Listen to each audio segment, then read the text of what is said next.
He says he told me, and my guy Jordan is over there. He said, now they're gonna come for you. I said, can't come for me for what? I didn't say anything. Right. He said they're gonna come, and they're gonna say a lot of different things, and they're gonna be some people that you thought you might be able to get that they're not gonna come now. Right. And that's absolutely has happened. All of these big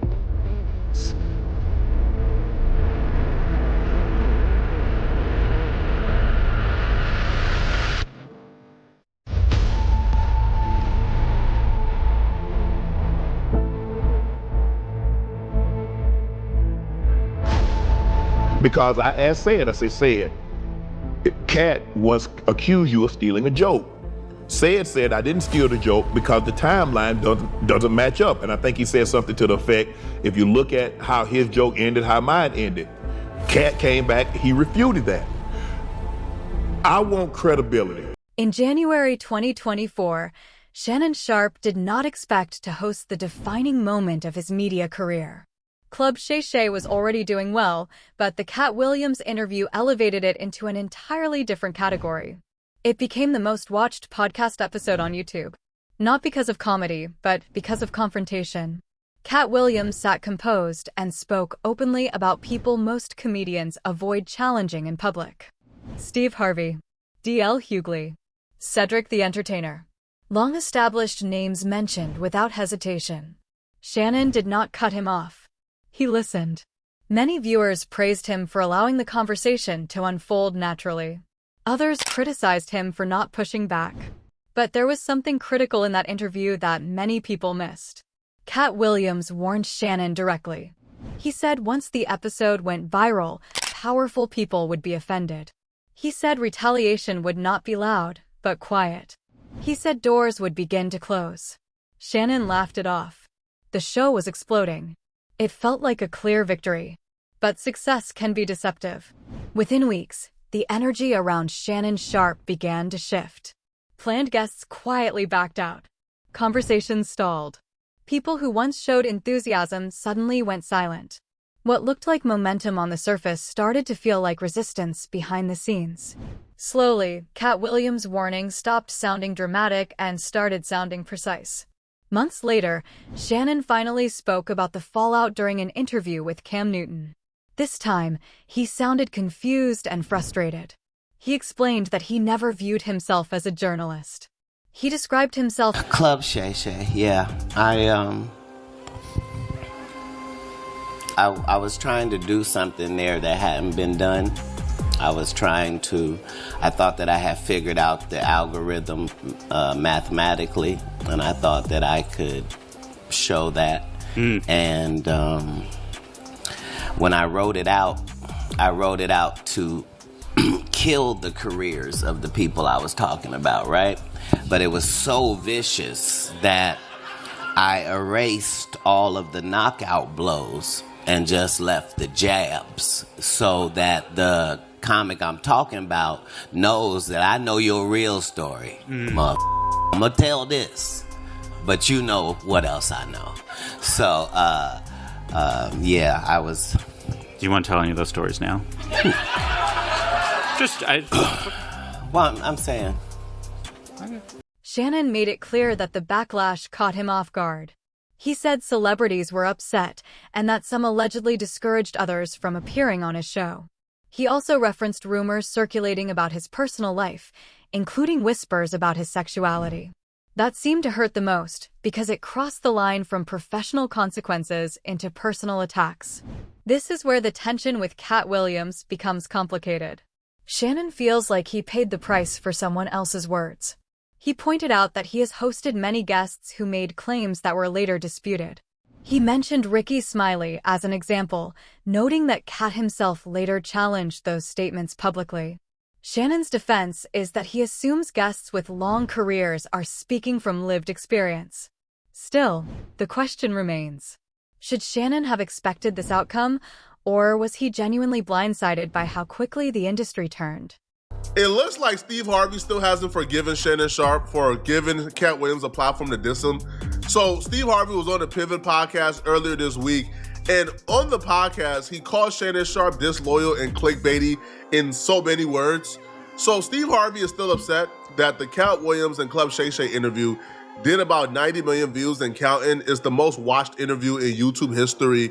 And Katt Williams in that interview, for a large chunk of it, is calling Steve Harvey disloyal, calling Steve Harvey a snake, making accusations that Steve Harvey snaked a couple of his friends. Is not a good look for Steve Harvey at all. And Steve Harvey knows he could do 1 million interviews up until his death, correcting whatever Katt Williams said on that interview. But the interview just did so many views that it don't matter like how many interviews Steve Harvey do, it would never reach the audience that Katt Williams reached when Katt Williams was going off on him. So here's what Steve Harvey had to say on the Pivot podcast about Shannon Sharpe.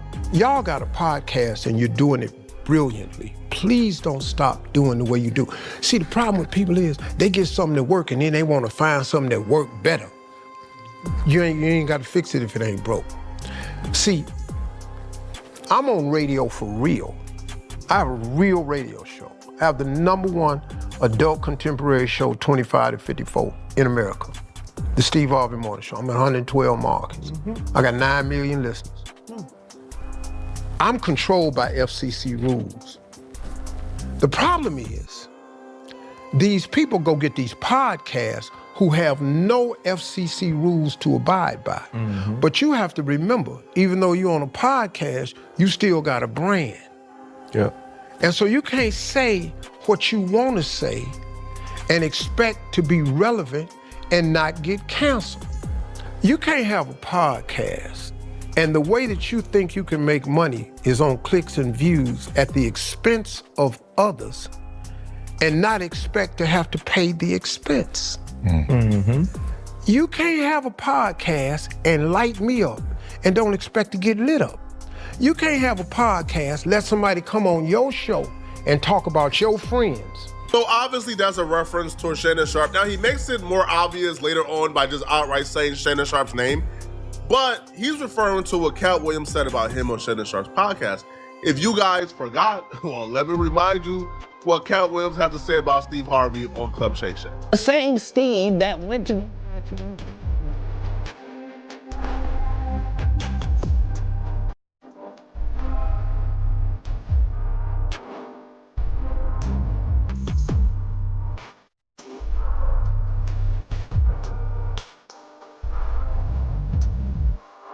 What made this Katt Williams interview so potent for a lot of Katt Williams enemies is because whatever Katt Williams said, you could do a quick Google search and figure out he wasn't lying. Because when Katt Williams said this about Steve Harvey, all people had to do was just pull up what Mark Curry said about Steve Harvey not so long before. So what's up with you and Steve, man? Ain't nothing with me. Well, Steve stole my material on his show, so I had a beef on that. On what show? When he was on his the talk show he had, and he did all my Halloween material one Halloween. I'm watching. Somebody called me and said, "Man, homeboy doing your material." So he did my whole Halloween run. And I know he didn't think of it. You know, this is true stuff that really happened to me. And so my thing is, you didn't have to do that, homeboy. Right. So, you know, you made enough money. You know, Wow. You made enough money. You did enough. You know, why are you on my material? Right. You know, what's that about? Katt Williams did not come across as reckless during that interview. He sounded deliberate, almost resigned, like someone who already understood what would follow. When he warned Shannon about backlash, it was not theatrical. It was calm and matter-of-fact. Katt has spent years outside Hollywood's inner circle. He has spoken openly about being punished for refusing to fall in line. In his view, silence is currency. Loyalty is enforced quietly, and those who disrupt that balance become liabilities. The reactions from other comedians came fast. Steve Harvey spoke about eloquent liars without naming anyone. D.L. Hughley mocked Shannon publicly. No, not they offered him $50 million and he turned it down.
These responses were not just jokes. They were signals. Boundaries were being reinforced. What makes the situation uncomfortable is that both men may be right. Katt spoke his truth. Shannon gave him space.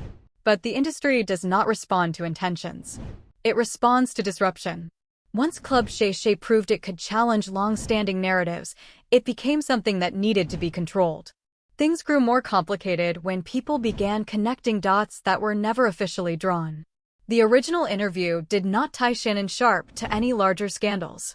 However, Katt Williams did predict that 2024 would bring major industry exposure. You had a moment on Club Shay Shay, a couple months back.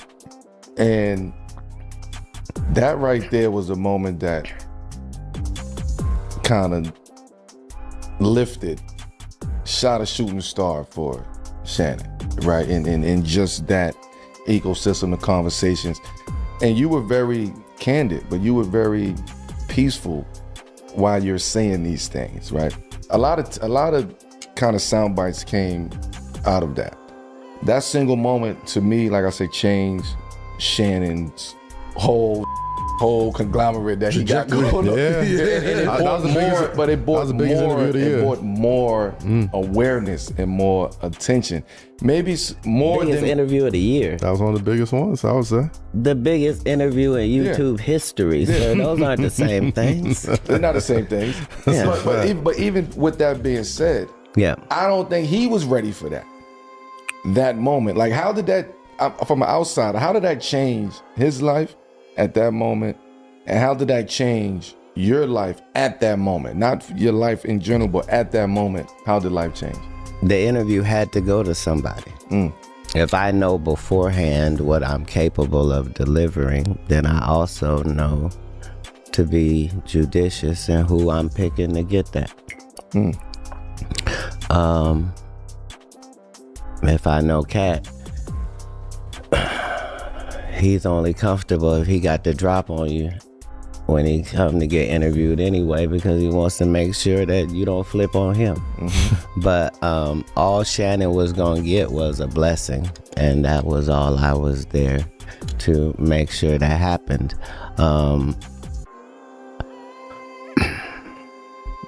You ain't got to drop on anybody here, do you? I need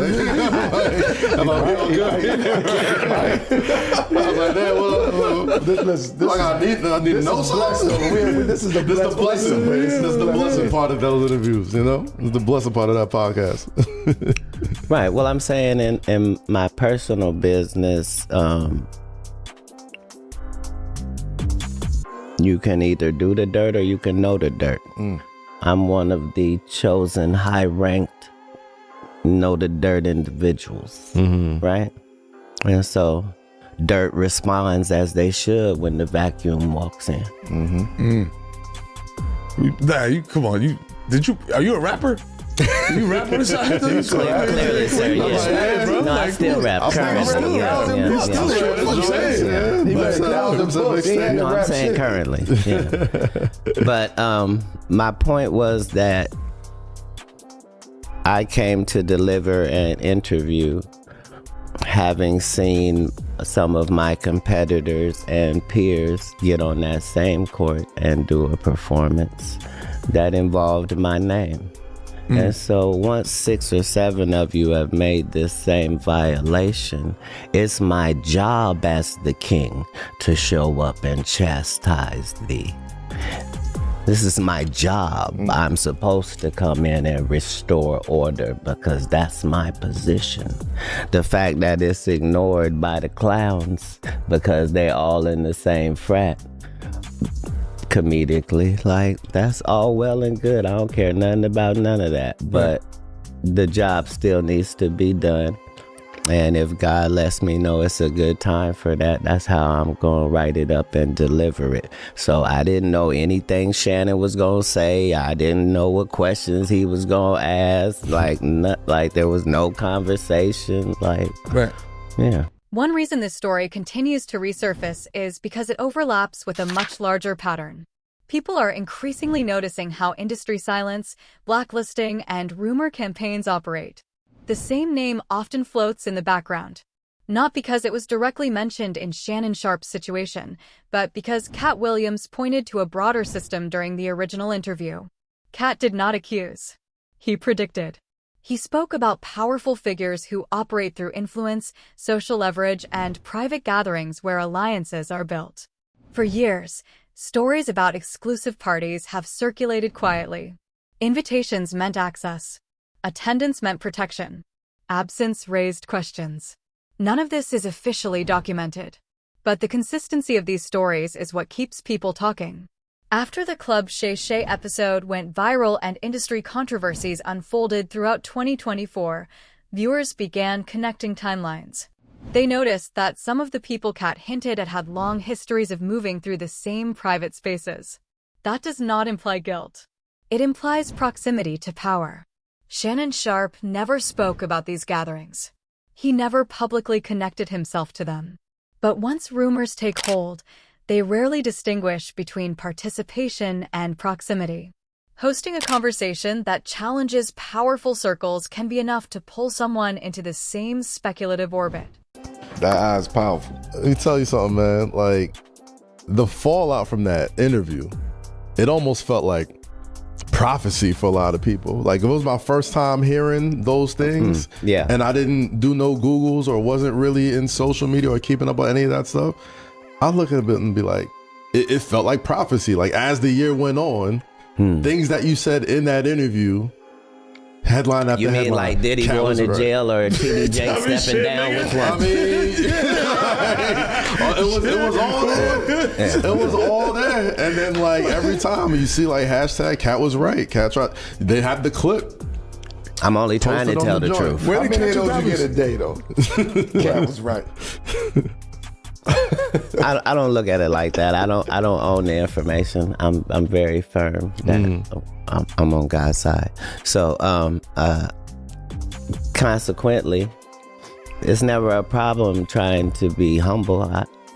I'm always humble. Like, I know why I'm special. You see what I'm saying? I connect to that source every day. Me and God are in a conversation about this adventure that I'm on and how this can go, and him giving me these opportunities, like with this Shannon thing, to speak globally and to show the fact that my words and your words are not the same. I can say some things articulately for a long period of time and still be saying something. And at the end of the day, little boy, nobody's checking for you because you're not liable to say nothing. Right. You're either not allowed to say nothing because of the relationships you have in business, or you're not man enough to do it, or your friends is or you feel allegiance to, but for whatever those reasons are, neutrality is what you don't get to have. Pick a side. Right? And so when I'm talking about these Illuminati conversations, that's just to get those things out there in real conversation. I didn't invent these things, and I'm not the reason they exist. But my job as a public official is to find out what the truth is about things and reveal that to us that care about that sort of thing. Why is it that there's not as many people like you that will come out and say, yo, listen, I don't give a f***, this is what it is. You know what I'm saying? Because they'll kill you. And it's not a joke, and it's not like, no, because a life doesn't mean anything to them. It's easy for them to do. They're adept at doing a ditty, getting rid of you and not having no handprints on it. Like this is how they traffic. And so you would have to really not be scared, not be acting like you not scared. You'd have to really be too stupid to be scared. You see what I'm saying? I'm backed by God, so I don't even know how to have the fear you need me to have. But it's that stupidity. That ain't stupid if you backed by God. Hey, I just put it out there for the idiots to have something to grasp onto. But what I'm saying is, if my only belief is in God, then how I'm gonna be scared? This is how narratives form, not through evidence, but through association. In an industry built on whispers, association alone can be damaging. What unsettled many viewers was not just what Katt Williams said, but how accurate some of his predictions appeared months later.